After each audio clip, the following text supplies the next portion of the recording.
Hi, and welcome to this session. We're now going to talk about your proposition. A proposition is really just a fancy word for promise.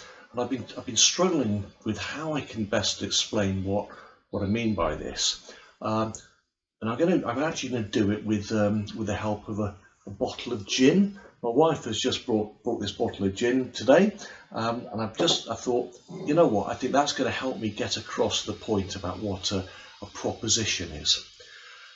What we've been doing up until now, we've been assimilating all sorts of information about features and benefits and target audience and competitor analysis and meaningful points of difference, and all that's been very valuable. But if you just try and transmit all of that to your customer through the brand story, it's going to be disastrous. It's going to be a bus accident. There's just too much information. People are going to run a mile.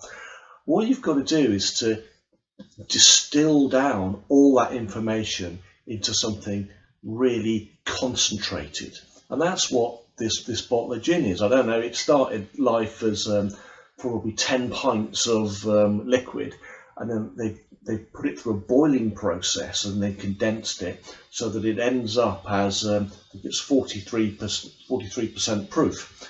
So what you're left with is largely alcohol, and that's what it's a powerful spirit, and that's what you're trying to do when you're coming up with a proposition.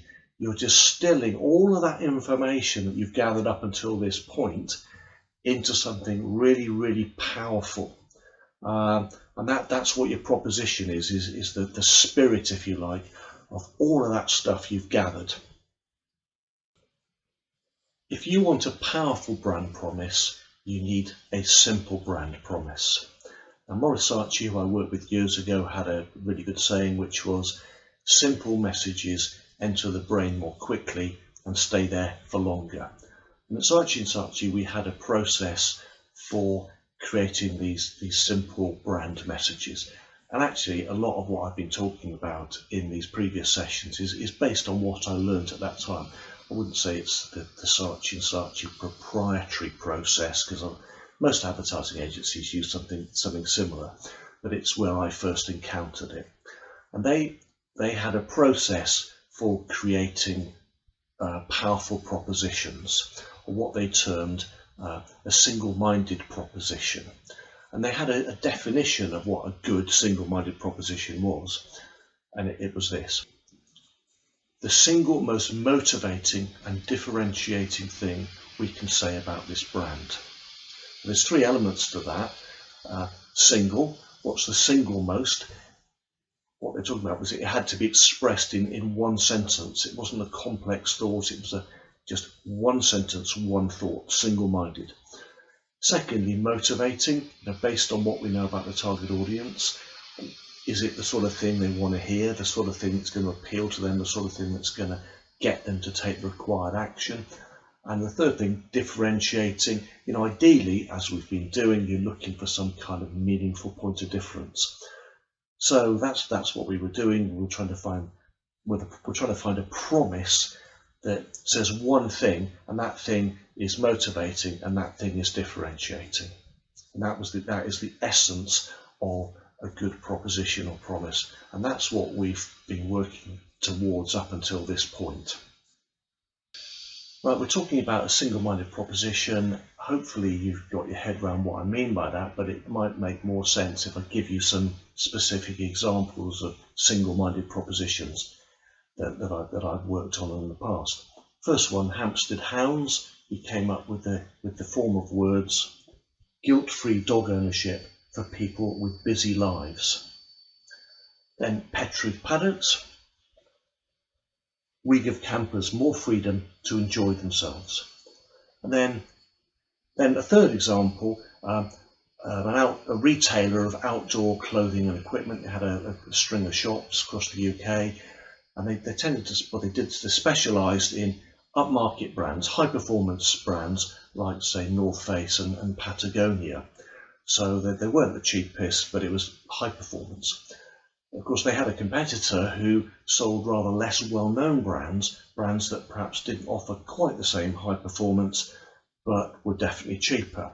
So my client had to come up with a promise that would compete with that competitor trying to undercut them.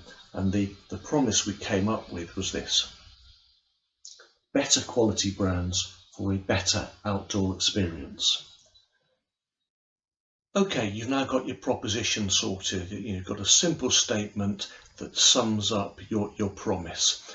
But I just need to make a point here that your proposition is not the message that you're going to end up presenting to your target audience. It's the raw material for that message. And best way to explain this, perhaps, if I go back to the analogy of the bottle of gin. When they produce gin, when it comes out of the still, it is raw spirit. But when you get your bottle of gin, well, for a start, they don't present you just raw spirit. They put it in a nice bottle with a nice label, and they package it. But also, if you look here, I don't know if you can see, but they've added rhubarb and ginger to it and other botanicals. So they take the raw material and they refine it. And it's exactly the same with your proposition. The proposition, that statement, is almost like the summation of your strategy. And you're not going to present people with your strategy. You're going to just give it a little bit of refinement and polish and a little bit of a twist. So we're jumping ahead of ourselves a bit here, really. This is a bit beyond the sort of the remit of this course, because this course is about how to prepare the raw material, the framework of your brand story, the whole thing about how you express that, how you tell the story in terms of graphic design and copywriting and typography and video and all those sorts of things. That's going a bit beyond what we can do here. But I'll just, for the sake of completion, if you like, I'll show you how I took those three propositions and turned them into the final refined message. So, Hampstead Hounds, the original proposition was guilt-free dog ownership for people with busy lives. And we refined that into the strapline, Hampstead Hounds for better dog life balance. Petruth Paddocks, the proposition was, we give campers more freedom to enjoy themselves. And we've refined that into a headline and a strapline of free range camping. For the retailer of outdoor equipment and clothing, the proposition was better quality brands for a better outdoor experience. Now that line, that message became, time outdoors is free, kit you can trust is priceless.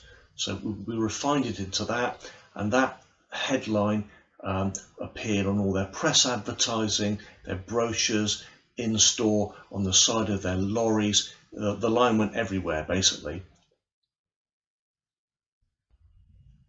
Right, that concludes our session on propositions.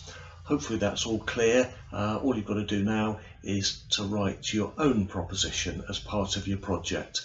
The good news is we've only got one more session to go, and then we've completed the whole process.